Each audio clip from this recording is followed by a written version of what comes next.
party is that. It's our break-even cost given the exact product parameters that have been prescribed, and then sales at on margin, whatever it may be. And that's where you need a little bit more science, but it's at that handout point beyond that where all of that stuff happens, right? So I'm thinking more in terms of actually any of the market, just to keep in, just to answer Albert's question a little bit more, the way we've kind of broken things out, right? From a should I put this? You've got kind of a PE layer when you're trying to generate a price for a customer, right? You've got a PE layer, which is basically your energy cost components, and you've got some risk components, right? That are computed. And that's at Right. your floor, basically. RTC, shade, straddle, imbalance, losses, a couple of things like that. Then you have like an iris, call it, I'm going to loop this so, and don't jump all over me, but you've got an iris costing layer, right, that comes in once PE hands it off to iris. Iris adds a costing layer which adds all of your ancillary services, cab, trans, a whole bunch of other cost components, right? That for this particular transaction. So at this point, you have at your disposal a cost universe, right?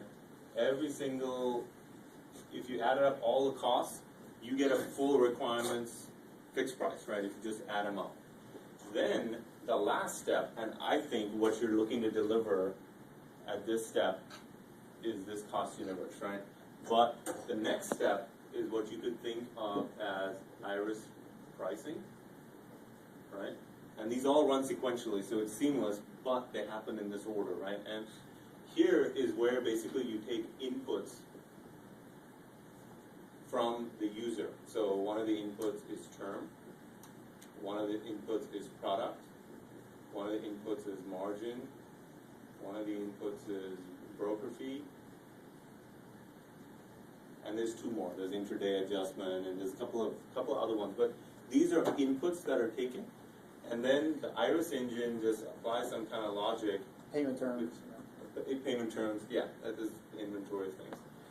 It applies a logic, and based on these inputs, it goes, retrieves these cost components, combines them in a prescribed form. That's the table that Jeremy was mentioning, like a price cost component table, and it basically spits out a offer, right? And this offer is specific to this account or set of accounts for that term, for that product, with that margin, with that broker fee, with all those parameters.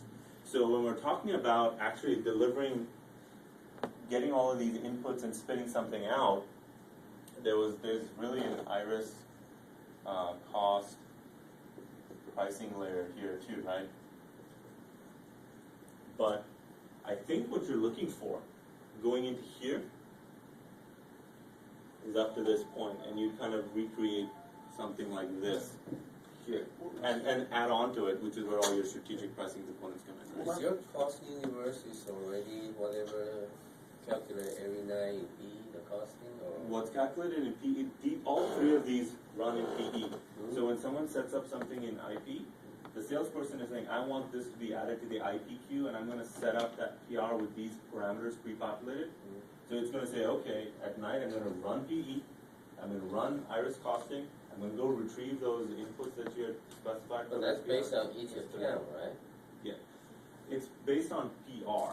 What it really does in here, right, what it does is you could have a PR that has, say, 100 accounts. It does these two steps for all 100 of them, right? And then basically when you click this, it basically rolls up all those 100 that are underneath to spit out this offer. Which Yeah, well, let me ask you this, Vikram. One of the challenges is that because everything's rolled up, you really can't see today how those things actually factored into the price. There's not really a good way to go back and say, and just kind of have an audit trail and say, I was given this price, what actually went into that price? Yes, you can, because all of the information is actually stored. We have it already for starts.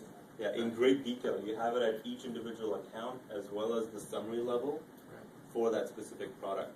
And you, if you bump it up against that product cost component mapping table, you know exactly which of those elements apply, but this entire cost universe is stored. Yeah, Mike, and For- the for a certain salesperson amount has of the time. ability to, if it's a 1,000-meter deal, they can see it at the summary level or down to each meter. Each detail meter, level. each of those components Yep. within that meter. They can, Well, they have the capability to Yeah. export it out.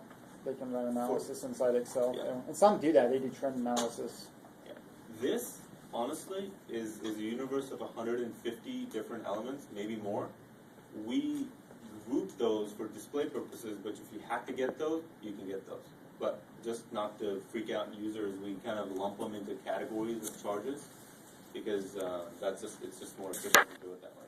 But if you have to get down to this, so that's my point, is if you've got all of this, if you feed it the inputs, you can basically, and you leverage this, so for, say you come up with 5,000 Dean profiles, right?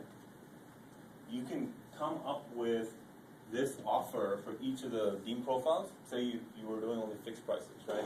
You could say, and you wanted to do 12 months, right? You could say, I only want, as long as you get this, and you leave this layer over here, you've got everything you need, right? Because PE can spit out, say you have 5,000 different combinations, you can set up PE to spit out 5,000 combinations of these. And then it's here where all the mixing and matching occurs, right? The key though is, can we run, say these profiles end up being 5,000 different combinations, can I set up 5,000 of these in PE and run them every night? That becomes a performance issue, right? Which is separate than having to do them real time, but I don't know how you manage the performance, because our current IP is 20,000. 20,000 meters. So But that's a hardware versus code discussion. it may be an instance, right? It's the same database. We only have one database, so you may need a separate instance. That may be a consideration, because you need, this may be 30,000 profile. I don't know. But there's a theoretical limit beyond which this thing starts falling off a cliff, right? Have you really identified 5,000 at this point? No, I'm just making a number up. But you know, this is It's where it gets something less tricky. than that. Last This- I heard this it is was where it gets 500. tricky. Yeah, but this is where it gets tricky, right? No, I know. Because idea of proxies could But- blow up. But that's also where we want to see the price point, right? If you have 500 or 5,000, does 4,999 actually differ that much from 400? You know what I'm saying, in terms of the end price? Is it a quarter different? That's where I'm curious. It may not be. And as part of Iris, we already have to do this exercise to do the read.